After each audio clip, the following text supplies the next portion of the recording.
Há quem pense que a religião é apenas para os meios pequenos, como se as grandes cidades não tivessem espaço para tal.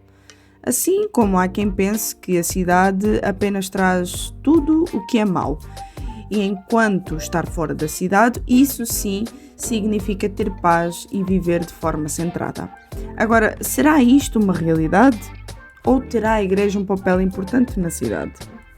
Para dar resposta a tudo isso, tenho comigo Tiago Cavaco, que é pastor da 2ª Igreja Evangélica Batista de Lisboa, mais conhecida como Igreja da Lapa, e também autor do livro Ter Fé na Cidade.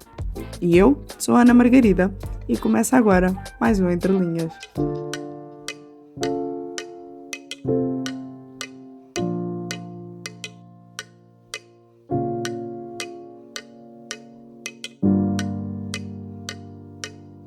Tiago, nós temos muito esta ideia que nós somos levados a acreditar que a paz e a estabilidade, a serenidade, ela encontra-se fora da cidade e não dentro dela. Isso será porque quem a começou foram pessoas que a prejudicaram? Olha, é uma ótima pergunta, Ana. É uma ótima pergunta. Até porque, por exemplo, quando nós começamos a ler a Bíblia, de facto nós vemos que os primeiros inventores das cidades não são gente boa. A cidade na Bíblia começa por ser o lugar dos descendentes de Caim. E Caim é o irmão mau, não é, que matou Abel. Portanto, uma das coisas curiosas, por exemplo, quando a pessoa começa a ler o livro do Gênesis, é que vê que a aglomeração das pessoas nas cidades não tem um grande início, de facto. É verdade que rapidamente a cidade se torna, mesmo na Bíblia, o lugar das invenções, da música, da indústria, tudo isso. Mas nota-se, quando a pessoa lê os 66 livros da Bíblia, nota-se um percurso de, vamos dizer assim, redenção da cidade. Portanto, nota-se que a cidade não começa por ser uma grande coisa, mas que à medida que a história de Deus com o seu povo vai crescendo, é colocada a esperança não só na restauração das cidades más. E, por exemplo, uma das histórias que capta mais a nossa atenção é a destruição de Sodoma e Gomorra, como símbolos de todo o mal que se concentrava. Quando pessoas más se juntam, o mal exponencia-se. Mas é verdade que mesmo logo desde o Gênesis começa um arco de restauração e redenção da cidade. Tanto que uns livros mais à frente, no Velho Testamento, já existe a ideia de Sião como a cidade de Deus, a cidade da vida em particular, mas o desenvolvimento de uma ideia de restauração de todas as coisas e da cidade, inclusive. Sendo que depois, quando chegamos ao último livro da Bíblia, já com toda a importância histórica que Jerusalém ganha, como Sião, essa é a promessa que nós recebemos quando somos cristãos, a que vamos habitar uma nova Jerusalém. Portanto, uma cidade agora sem qualquer mal. Mas esta volta pela Bíblia apenas para dizer que tens razão, Ana. A maior parte das vezes, quando nós pensamos em cidade, pensamos numa certa perda de pureza. E eventualmente cairemos, também concordarás, cairemos numa certa romantização do interior, não é? Da ideia que a pessoa no interior vive menos... com menos pecado. Eu nunca vivi no interior, portanto tenho já de reconhecer isso. Já houve fases na minha vida que eu me senti mais encantado pela ideia de fugir da cidade, mas nunca o pratiquei, porque acho que sou um filho da cidade. Mas é verdade, essas ideias ainda têm um certo poder em nós, de vamos fugir da cidade, que no campo é que se está bem. E eu contra mim falo, porque eu moro... acho que a uns 100 metros aqui da Rua da Oura, que é bem conhecida em Albufeira. Eu aturo aqui muita coisa. É a Rua da Confusão, não é? Dos turistas e não sei. Aquela que aparece nas notícias de volta e meia por causa de confusões dos portugueses e dos estrangeiros que se juntam todos. Exatamente. E a vergonha bate aqui muito forte, portanto, eu sou o tipo de pessoa que admite com toda a clareza que quer fugir da cidade. Queres fugir de Albufeira para um lugar com menos pecado do que a rua que está tão próximo de ti. Eu acho isso muito curioso. Porque aí ao ler o livro, isso chamou-me bastante a atenção e confrontou-me, que assim, espera lá que se calhar a ideia não é bem sair daqui.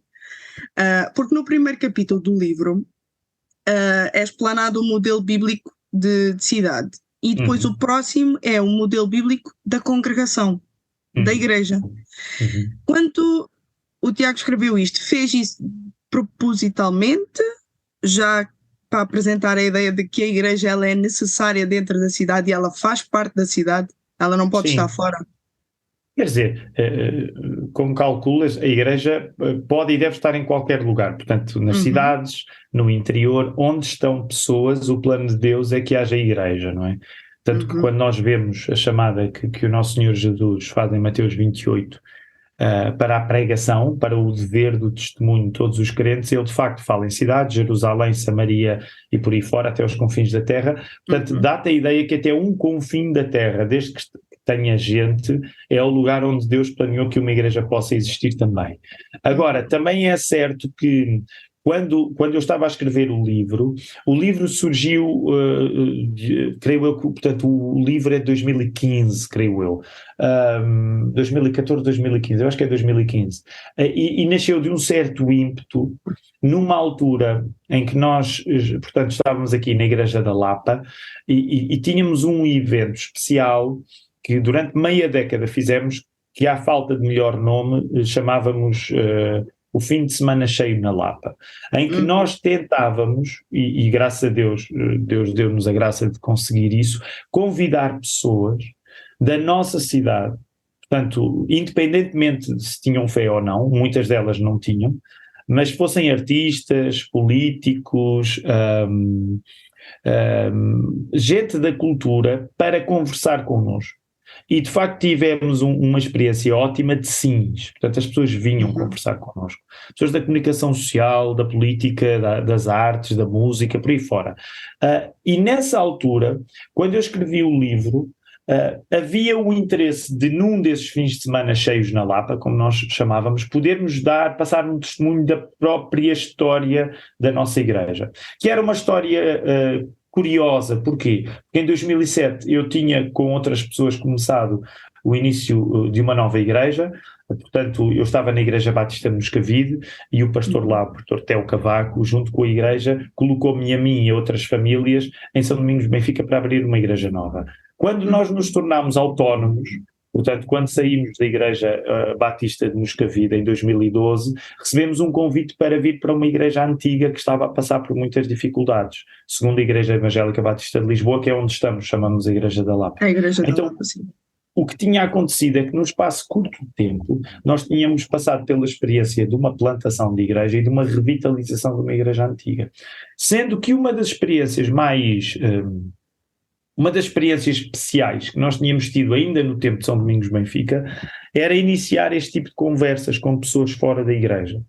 Quando chegámos à Igreja Maior, aqui na Lapa, quisemos continuar isso. E quisemos, nesse fim de semana, ter uma oportunidade para falar um pouco acerca da maneira como nós olhamos para a cidade. E a verdade, infelizmente, mas é que nós evangélicos somos muito invisíveis, mesmo quando existimos. Como os americanos, há uma expressão nos filmes que é interessante, que é hiding in plain sight. E essa é um pouco uma característica que os evangélicos em Portugal, eu creio que se sentem acerca deles mesmos. Que é, as nossas igrejas estão visíveis, não estão escondidas, mas é como se ninguém as visse. Então, nós nessa condição, desejarmos, em relação às cidades onde estamos, afirmar a nossa presença, estamos aqui, acreditamos em estar aqui, acreditamos em trabalhar para o bem da cidade onde estamos e ao mesmo tempo, ao fazer isso, de certo modo, ganhar alguma visibilidade através do estabelecimento desta conversa. Portanto, o que significa quando tu falas, e bem, no modelo bíblico da cidade, que é o primeiro que é apresentado, quando se vai para o modelo bíblico da congregação, o que está em causa é nós acreditarmos que por vivermos a comunhão com Jesus nas nossas igrejas, acreditamos em vivê-la também nas nossas cidades. Claro que o primeiro ponto é a esfera individual, da fé pessoal que nós temos em Jesus, mas isso leva-nos à comunidade que a igreja é, e em terceiro lugar, se quisermos, leva-nos à comunidade maior que a cidade é, independentemente se ela gosta ou não daquilo que nós temos para dizer, mas nós estamos lá para contribuir para o bem da cidade. E sem dúvida aí a passagem de Jeremias 29, na experiência de cativeiro que o povo tem na Babilónia, é muito importante. E essa reflexão em particular, eu fui atrás de uma reflexão que o pastor Tim Keller faz no livro dele, A Centered Church, que é um livro incrível, muito vasto, esse sim vale a pena mergulhar fundo nele. O Ter Fé na Cidade quis fazer assim uma espécie de apanhado rápido e particular a Lisboa, Portugal, daquilo que é uma coisa que nós desenvolvemos mais num livro com a envergadura do livro do Tim Keller. E eu agora estava a pensar numa frase que acabaste de dizer, que foi o facto de quer a cidade goste ou não daquilo que a gente tenha a dizer. Como é que nós chegamos a... Lá está, nós precisamos estar muito convictos na nossa fé, é óbvio, mas dá-me muita sensação também que por vezes, para além de nós estarmos invisíveis para a cidade, dá-me a sensação também que nós gostamos de estar invisíveis, ou pelo menos de viver uma bolha, porque assim não temos que levar com um confronto e nem somos levados a ter que defender ideais que defendemos. Lá está. O que é que, na tua visão, o que é que nos falta? Olha, não, essa é uma pergunta muito urgente, de nós próprios ouvirmos essa pergunta enquanto evangélicos em Portugal, e é óbvio que estou a generalizar, porque depois há muita diversidade entre os crentes evangélicos, mas é uma pergunta que é preciso ouvir, e a nossa resposta tem de ser uma resposta honesta. Ou, quando eu digo honesta, no sentido de sincera, procurando reconhecer as nossas falhas, porque tu falas numa coisa que infelizmente eu também acredito no que tu disseste. Eu acho que, mesmo que não seja consciente e intencional, há muitas vezes um conforto da nossa invisibilidade. Porque quando nós estamos invisíveis, de certo modo, também menos é pedido de nós. Não é? E daí que os cristãos evangélicos em Portugal, por um lado, queixam-se, somos tão poucos, mas por outro lado, às vezes quase que desejam que assim continue. Porque, de facto, se ganhássemos mais visibilidade por razão de crescimento, isso colocar-nos-ia mais à mostra e as nossas falhas também estariam mais evidentes. A solução passa, sem dúvida, por uma questão de fidelidade a Jesus, que não existe sem uma leitura atenta da palavra dele. E só para citar, de facto, há um poder aqui muito contraintuitivo, quando, por exemplo, no tal capítulo 29 de Jeremias, e estou a ler na tradução da Bíblia para Todos, no verso 7, tu encontras isto em relação a um povo que, contra a sua vontade, estava a ser arrastado fora da sua cidade essa que era Jerusalém. E eles ouvem isto da parte de Deus, através do profeta Jeremias, a caminho do cativeiro da Babilónia, que é: trabalhem pelo bem das cidades para onde vos levaram cativos. Peçam ao Senhor por elas, porque se essas cidades prosperarem, a prosperidade será vossa também. Isto é arrasador, Ana. Quando nós ouvimos uma coisa destas e nos colocamos num lugar, imagina-te a ti a ser levada para um lugar onde tu não queres ir, contra a tua vontade, contra a tua liberdade. E depois a mensagem que Deus tinha para ti, Ana, era: olha, e agora, nessa mesma cidade que tu não escolheste, que tu foste contra a tua vontade, tu vais ter de trabalhar para o bem da cidade. Não é sabotar a cidade, não é agora arranja maneira de criar ondas e problemas a essa cidade porque eles merecem, porque eles não foram bons contigo. Não, o pedido de Deus é de facto estarrecedor, é eu motivar-me para fazer bem àqueles que me fizeram mal. Portanto, isso significa que quando nós pensamos na nossa condição de cristãos evangélicos, nós não podemos olhar para a cidade no geral, para o exterior, e dar-lhes em função daquilo que nós achamos que eles merecem. Porque, de facto, muitas vezes a mentalidade é essa: eles não querem saber do que eu tenho para dizer, eles nem sequer olham para a minha fé como se fosse séria. Nós, como cristãos evangélicos, vivemos uma boa parte do nosso tempo à sombra de sermos uma seita, de sermos um grupo esquisito, fanáticos, fundamentalistas. Portanto, esta gente que nem sequer se preocupa em saber quem eu sou, não merece que eu me dê ao esforço. Essa é a atitude mais fácil de existir em nós. Mas a atitude do Evangelho é uma atitude diferente. É, mesmo que os lugares onde vocês estejam não sejam os últimos, não sejam aqueles onde vocês vão passar a eternidade, a vossa fé vai ver-se pela maneira como tratam bem até as pessoas que eventualmente não vos compreendem. E aí há um papel especial do texto que entra na segunda parte do livro que tu mencionaste, do capítulo 13 da primeira carta aos Coríntios. Porque, infelizmente, nós olhamos para esse texto como se fosse um texto que celebra o amor. E ele celebra o amor. Mas ele celebra o amor por causa do problema que era aquela igreja não o ter. Não o ter, E a maior exatamente. parte das vezes nós lemos aquele texto como quem diz, nós cristãos amamos e tal, e que bom, olha, devemos ser assim. Mas a verdade é que se não fossem os terríveis problemas que a igreja de Corinto tinha, nós não ouviríamos aquelas palavras. Portanto, significa que o amor, a chamada ao amor, é sempre um grande confronto com a falta dele que existe em nós, mesmo quando nós somos cristãos. Sem dúvida alguma, e principalmente porque somos confrontados a ver que a forma como nós amamos tem nada a ver com aquilo que o amor é descrito nesse capítulo. Mas agora falando um bocadinho mais acerca da Igreja da Lapa, como ela é conhecida, como é que tem sido desenvolver um trabalho que no fundo acaba por mostrar à cidade que passar por ela é como se fizesse parte do roteiro, e que conselhos daria para que outros pudessem fazer o mesmo, já que têm as suas igrejas na cidade também? Vou tentar responder da melhor maneira e digo-te já que ao ouvir sinto tantas coisas a cruzarem a minha cabeça que nem sequer vou conseguir fazer justiça à exigência da tua pergunta. Mas sabes uma coisa importante, vendo os anos a passar, também ficando mais velho, hoje tenho quase 46 anos, tenho 45, vou fazer 46 daqui a algum tempo, e há coisas que para mim são um pouco menos nebulosas do que eram há 10 e 15 anos no início do meu ministério. Uma delas é compreender que Deus se alegra na sua igreja, isso é fundamental, e na diversidade que existe nas várias expressões da igreja. Portanto, quando nós pensamos, enquanto evangélicos, na diversidade das nossas igrejas, é importante olharmos para isso não necessariamente como um problema, mas como parte da solução. O que significa que nem todas as igrejas são iguais e que não precisam de ser iguais umas às outras.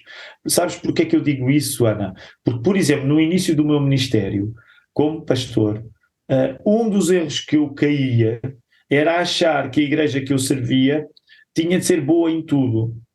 E repare, é óbvio que nós lutamos para que as nossas igrejas não sejam más.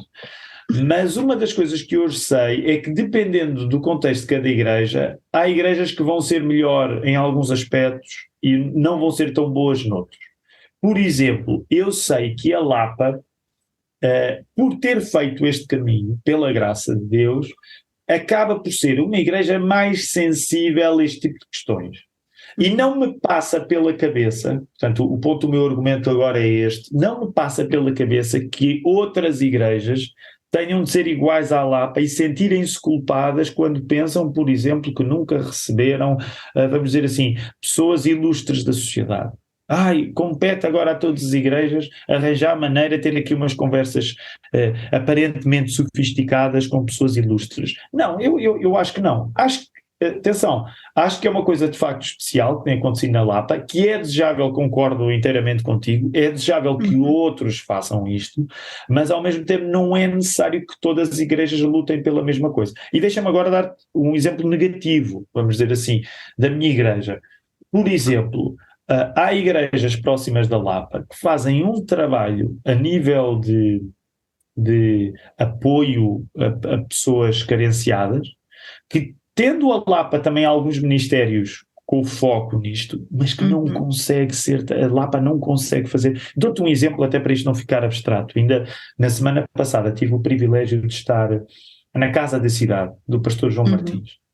E o trabalho, a envergadura do alcance da Casa da Cidade, a nível, por exemplo, atualmente eles têm o culto deles é traduzido em inglês, e isso já acontece aqui na Lapa, mas é traduzido em árabe, é traduzido em russo. Porquê? Porque à medida que os anos têm passado, eles têm tido um trabalho de evangelização e apoio social a pessoas destes contextos. Ora, imagina que eu venho daquele almoço a aprender as coisas erradas, a achar, pessoal, temos de arranjar uns russos ou uns árabes para meter aqui dentro da igreja para eu sentir, seria absurdo. Portanto, as igrejas não têm todas a mesma história. Agora, portanto, começando por dizer isto, eu acho que é importante, ao mesmo tempo, reconhecer a indiferença que erradamente as nossas igrejas muitas vezes têm em relação à nossa cultura em geral. Portanto, as igrejas não têm de ser como a Lapa, não têm de ter este tipo de eventos como nós tentamos ter, mas é verdade que há uma certa indiferença em relação à nossa cultura que eu não acho saudável. Porque o nosso Senhor Jesus, ele veio em corpo, ele foi uma pessoa no tempo e no espaço. Ele não veio para Portugal há 2000 anos, percebes? Ele veio para Israel, e nesse sentido ele andou em Israel, ele falou a língua dos judeus, ele era judeu, ele tinha práticas judaicas, não para dizer que todos temos de ser judeus, mas para dizer que todos temos de estar no nosso lugar e no nosso tempo. Esse é o princípio da encarnação.